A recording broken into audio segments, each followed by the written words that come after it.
Petrol truck. ये कहानी है अहियापुर की, जहाँ के सभी लोग समृद्ध थे। किसी के पास किसी प्रकार की कोई कमी नहीं थी।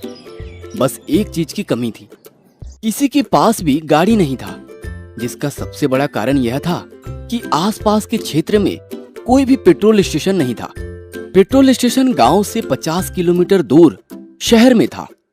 पेट्रोल की समस्या के कारण कोई भी गाड़ी नहीं खरीदता था। लेकिन कुछ दिन बाद गांव वालों की समस्या दूर होने ही वाला था, क्योंकि सरकार पास में ही एक पेट्रोल स्टेशन खुलने वाला था। और कुछ दिन बाद पेट्रोल स्टेशन खुल भी गया। पेट्रोल स्टेशन खुलते ही गांव के लोग बहुत खुश हुए और सभी लोग अपनी अपनी गाड़ी खरीद ले आए। यह बहुत अच्छा काम हो गया यार, पेट्रोल टंकी खुल गया, अब कोई भी प्रॉब्लम नहीं होगा। हाँ भाई, सही कहा। मैं भी कल ही बाइक लेकर आया हूँ। पहले कहीं जाने आने में बहुत प्रॉब्लम होता था, पर अब नहीं होगा। इस तरह गांव के सभी लोग उस पेट्रोल स्टेशन से पेट्रोल डलवाने लगे। लेकिन यह खुशी कुछ दिनों की ही थी, क्योंकि कुछ दिन बाद अचानक पेट्रोल स्टेशन में आग लग गया। अरे यार, ये क्या हो गया? बहुत दिनों बाद तो यहाँ पेट्रोल स्टेशन खुला था, उसमें भी आग लग गया। हाँ यार, कल ही तो मैंने गाड़ी खरीद कर लाया, अब क्या करेंगे साला, हमारी किस्मत ही खराब है। बहुत मुश्किल से तो यहाँ पेट्रोल टंकी खुली थी। पास में खड़ा हुआ एक लड़का ध्यान से देख रहा होता है। क्यों ना गांव वालों की समस्या को किसी न किसी तरीके से फायदे में बदला जाए। अगले दिन राहुल अपने दोस्त पिंटू से मिलता है। अरे पिंटू, तूने सुना? गांव के पेट्रोल टंकी में आग लग गया है। हाँ सुना तो हूँ, बहुत बुरा हुआ। बहुत दिनों बाद तो यहाँ एक पेट्रोल टंकी खुली, उसमें भी आग लग गई। लगता नहीं सरकार इतनी जल्दी कोई दूसरा पेट्रोल पंप खोलेगा। सुन, मेरे दिमाग में एक आइडिया आया है, जिससे गांव के लोगों की पेट्रोल समस्या भी दूर हो जाएगी और हमें बहुत फायदा भी होगा। वो कैसे? वो मैं तुझे कल बताऊंगा। कल तू मुझे चौराहे पर मिल। अगले दिन दोनों गांव के चौराहे पर मिलते हैं और दोनों अपने बाइक में बैठकर शहर के एक गैरेज पर जाते हैं, जहां पर गाड़ी बिकते हैं। अरे राहुल, मुझे यहाँ क्यों लाया यार? अरे हम लोग ना एक छोटा पेट्रोल ट्रक बनाते हैं, जिसमें से गांव के लोगों को पेट्रोल बेचेंगे। वो सब तो ठीक है, लेकिन हम पेट्रोल ट्रक में वो मशीन कैसे फिट करेंगे, जैसा वो पेट्रोल स्टेशन में होता है ना, जिससे पैसा और पेट्रोल का क्वांटिटी सेट किया जाता है। वो सब तू मुझ पे छोड़ दे, मैं तुझे बताता हूँ कि करना क्या है। राहुल अपने दोस्त पिंटू को सारा प्लान समझा देता है और दोनों ट्रक लेकर गांव में आ जाते हैं। पिंटू कहीं दिखाई नहीं देता, क्योंकि पिंटू उस ट्रक के अंदर बैठा होता है। गांव पहुंचने पर वो लोग गांव के चौराहे पर ट्रक को खड़ा करते हैं और तभी धीरे धीरे गांव वाले इकट्ठे होने चालू कर देते हैं। अरे राहुल, ये क्या है? अरे काका, ये मिनी पेट्रोल ट्रक है। आप सब लोग बाइक लिए थे ना, और पेट्रोल स्टेशन में आग लग गया। इस कारण मैं आपकी समस्या दूर करने के लिए ये पेट्रोल ट्रक लेकर आया हूँ। आप सभी को जितना पेट्रोल चाहिए यहाँ पर मिल जाएगा। सभी लोग अपनी अपनी बाइक लेकर पेट्रोल डलवाने के लिए आते हैं। कितने का चाहिए बोलिए पेट्रोल? हाँ, 100 का पेट्रोल चाहिए। 100 का पेट्रोल डालना है, ऐसे जोर से चिल्लाता है। अरे भाई, तू इतना चिल्ला क्यों रहा है? अरे ये पेट्रोल ट्रक वॉइस कमांड वाला है, इसको कमांड देना पड़ता है, फिर उसके हिसाब से अंदर से पेट्रोल निकलेगा। वाह, क्या बात है। यह सब पेट्रोल ट्रक के अंदर बैठा हुआ पिंटू सुनता है। उसके बाद पिंटू अंदर से पाइप के जरिए पेट्रोल डालता है। उस दिन गांव के सारे लोग पेट्रोल डलवा कर वहां से चले जाते हैं। फिर उसी शाम पिंटू अंदर से बाहर निकलता है। अरे पिंटू, आज कितना कमाई हुआ, जरा हिसाब तो लगाओ। अरे राहुल भाई, मात्र 1000 का ही फायदा हुआ है। हम लोग शहर से पेट्रोल लेकर आते हैं ऊपर से आने जाने का खर्च सबको मिलाकर मात्र 1,000 का ही प्रॉफिट हुआ है। ऐसे में तो काम नहीं चलेगा यार, कुछ ना कुछ तो जुगाड़ करना ही पड़ेगा। सुन, मैं किरोसिन जुगाड़ करके लाता हूँ। अगली बार से अगर कोई 100 रुपए का पेट्रोल मांगे तो 70 का पेट्रोल और 30 का किरोसिन मिलाकर देना। इससे हमारी कमाई बहुत बढ़ जाएगा। वो तो सही है, लेकिन गांव के लोगों को पता नहीं चलेगा क्या? अबे गांव के लोग बहुत बेवकूफ है, वो थोड़ी ना टंकी के अंदर देखेंगे। राहुल और पिंटू अपनी पेट्रोल ट्रक को लेकर गांव के चौराहे पर आकर खड़े हो जाते हैं। उसके बाद धीरे धीरे गांव के लोग अपने अपने बाइक में पेट्रोल डलवाते हैं। कुछ दिन तो सब कुछ ठीक ठाक चलता रहा, लेकिन कुछ ही दिनों में किरोसिन मिक्स पेट्रोल के कारण गांव के सभी लोगों के बाइक में धुआं निकलना चालू हो जाता है। अरे यार, मेरा गाड़ी तो अभी 1 महीना पुराना है, लेकिन इसमें से अचानक धुआं निकलना कैसे चालू हो गया? हाँ यार, मेरी भी बाइक तो अभी 2-3 दिन पुरानी है, लेकिन इसमें से भी धुआं निकलना चालू कैसे हो गया? फिर गांव के कुछ लोग अपने अपने बाइक लेकर अपनी बाइक का पोल्यूशन चेक करवाने के लिए जाते हैं। पोल्यूशन चेक करने वाला उनके सभी की बाइक को अच्छे से चेक करता है और बोलता है, अरे भाई, आप लोगों का बाइक बहुत अच्छा है, लेकिन आपके पेट्रोल में ही प्रॉब्लम है। इसमें तो किरोसिन मिला हुआ है। पेट्रोल में किरोसिन? हम लोग तो डायरेक्ट पेट्रोल ट्रक से ही डलवा लेते हैं। हाँ, वही प्रॉब्लम होगा। जाकर एक बार चेक कराओ। आप ही एक बार चलो हमारे साथ, वहाँ जाकर चेक करते हैं। फिर सभी लोग गांव आ जाते हैं और पेट्रोल ट्रक के पास जाते हैं। भैया जी, जरा चेक करके बताओ तो इसके पेट्रोल को। ये क्या कर रहे हो आप लोग?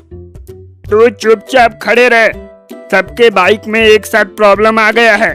जब हमने चेक कराया तो पता चला कि पेट्रोल में गड़बड़ी है, इसी कारण इनको चेक करवाने के लिए बुलाए हैं। क्या बात करते हो?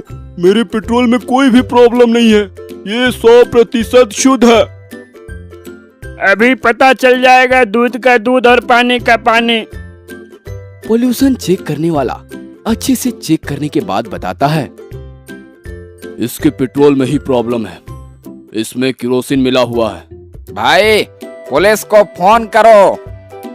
क्या बात कर रहे हो? मेरे पेट्रोल में कोई भी प्रॉब्लम नहीं है। हाँ, वो तो अभी पता चल जाएगा, थोड़ा सा तो रुको। कुछ समय बाद पुलिस वहां आ जाती है और गांव के सभी लोग उनको सारी बातें बता देते हैं। फिर पुलिस पूरे पेट्रोल ट्रक को अच्छे से चेक करता है और ऊपर जाकर जब देखता है तो अंदर में पिंटू किरोसिन और पेट्रोल के डब्बे लेकर बैठा हुआ रहता है और पुलिस पिंटू को पकड़ के बाहर निकालता है। अच्छा, तो ये रहा तेरा वॉइस कमांड वाला मशीन। ये पेट्रोल में किरोसिन मिक्स करके देता है ना? हमें माफ कर दो, हमें माफ कर दो एक बार। ये पहली बार गलती हुई है और आगे से ऐसा नहीं होगा। हाँ, माफ तो कर देंगे, लेकिन पहले ससुराल तो चलो, थोड़ा आप लोगों का खातिरदारी भी तो करना है। फिर पुलिस दोनों को पकड़कर ले जाता है। Best friend.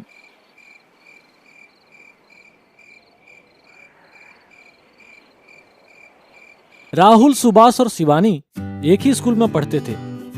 तीनों एक दूसरे को अपना बेस्ट फ्रेंड मानते थे। राहुल शिवानी को फोन करता है, हाय शिवानी, खाना खा लिया? मुझे मैथ्स के नोट सेंड कर दो ना। अगर आज रात मेरा होमवर्क कंप्लीट नहीं हुआ तो कल्लू मास्टर मुझे बहुत मारेगा। रात के 2 बज रहे हैं, ये कोई टाइम है होमवर्क करने का? प्लीज यार सेंड कर दो, मैं कैंटीन में तुम्हें खट्टी वाली चटनी के साथ 2 समोसे खिलाऊंगा। ठीक है, सेंड करती हूँ। राहुल की माँ वेल एजुकेटेड थी, वह एक बड़े हॉस्पिटल में डॉक्टर थी। लेकिन सुभाष की माँ गांव से थी और नाम मात्र के लिए पढ़ना लिखना जानती थी। I am leaving for college, bye bye mom. Bye sweetheart. माँ, मैं कॉलेज जा रहा हूँ। बेटा 1 मिनट रुक, तेरी नजर उतारती हूँ। सुभाष की माँ उसके सर के चारों ओर चप्पल घुमाती है और माथे पर काला टीका लगाती है। मम्मी, रोजाना क्या करती रहती हो? तुझे किसी की नजर लग गई तो? राहुल और शिवानी स्कूल की कैंटीन में मिलते हैं।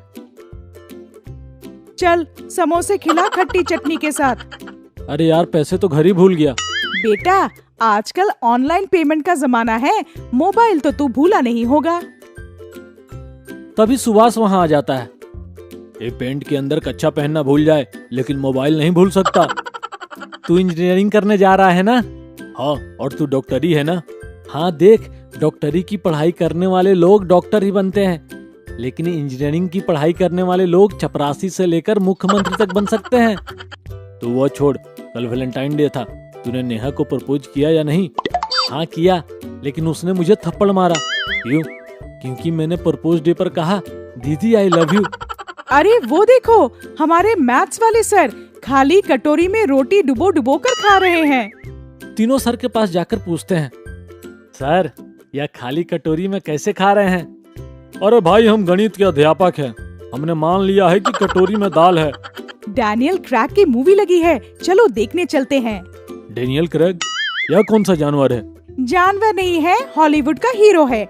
मैंने 3 मूवी टिकट खरीद लिए हैं, लेकिन पैसे चुपचाप मुझे फोन पे कर देना। तीनों सिनेमा हॉल जाते हैं, लेकिन एंट्री गेट पर खड़ा आदमी उन्हें अंदर नहीं घुसने देता। तुम तीनों नाबालिग हो, यह मूवी नहीं देख सकते। नाबालिग अभी दिखाऊं? मेरे मोबाइल में क्या पड़ा है, उससे कोई फर्क नहीं पड़ता। मतलब जब तक कोई तुम्हारी बीबी को लेकर भाग न जाए, तब तक तुम उसे नाबालिग ही मानोगे? अभी रुको, तुम तीनों को बताता हूं। आदमी डंडा लेकर आता है, तभी तीनों वहां से भागते हैं और रास्ते में उन्हें एक जादूगर मिलता है। आइए, पीजिए जादू घुट्टी और मनचाहा रूप पाइए। चलो जादुई घुट्टी पीकर देखते हैं। नहीं, मैं नहीं पीऊंगा, कहीं असलियत में रूप बदल गया तो। मैं भी नहीं पीऊंगा। शिवानी 5 रुपया देकर घुट्टी खरीद लेती है। तभी एक सांड दौड़ता हुआ वहां आ जाता है। सब लोग इधर उधर भाग जाते हैं। शिवानी तभी जादूगर की दी हुई घुट्टी पी लेती है और घुट्टी पीते ही वह एक भैंस बन जाती है। शिवानी कहाँ गई? और यह भैंस कहाँ से आ गई? बेवकूफों, मैं शिवानी हूँ। शायद जादुई घुट्टी के कारण मैं भैंस बन गई हूँ। जल्दी से उस जादूगर को ढूंढो, मैं ठीक कैसे हो पाऊंगी? अरे, उस सांड के चक्कर में जादूगर पता नहीं कहाँ चला गया। सुभाष और राहुल भैंस को साथ लेकर जादूगर को ढूंढने निकलते हैं। अरे भैया, भैंस तो बहुत बढ़िया है, कितने लीटर दूध देती है? अरे अंकल जी, जाओ यहाँ से। बेटा, मैं तो इसलिए पूछ रहा था कि अगर बेचना हो तो बताओ, भैंसिया खरीदने जा रहा हूँ। कितने में खरीदोगे? राहुल चुप कर, वरना सींग मार दूंगी तेरे। भाई साहब जाइए, यह बेचने के लिए नहीं है। कुछ आगे जाकर वे एक आदमी से पूछते हैं, भैया आपने किसी जादूगर को देखा? हाँ, जादूगर उस तरफ गया है। तभी भैंस पोटी कर देती है। शिवानी, यह क्या कर रही हो, वो भी खुले में? मैंने नहीं, भैंस ने की। लेकिन भैंस तो तू ही है। तुम दोनों लड़ना बंद करो। ओ रहा जादूगर।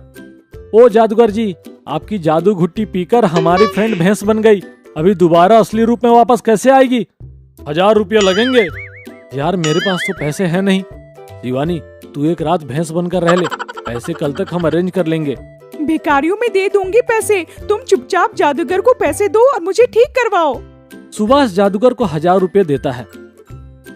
तुम्हें बस भैंस के मुंह में एक डंडा डालना है, जैसे ही वो उल्टी करेगी गुट्टी बाहर आ जाएगी और तुम्हारी फ्रेंड दोबारा से इंसान बन जाएगी।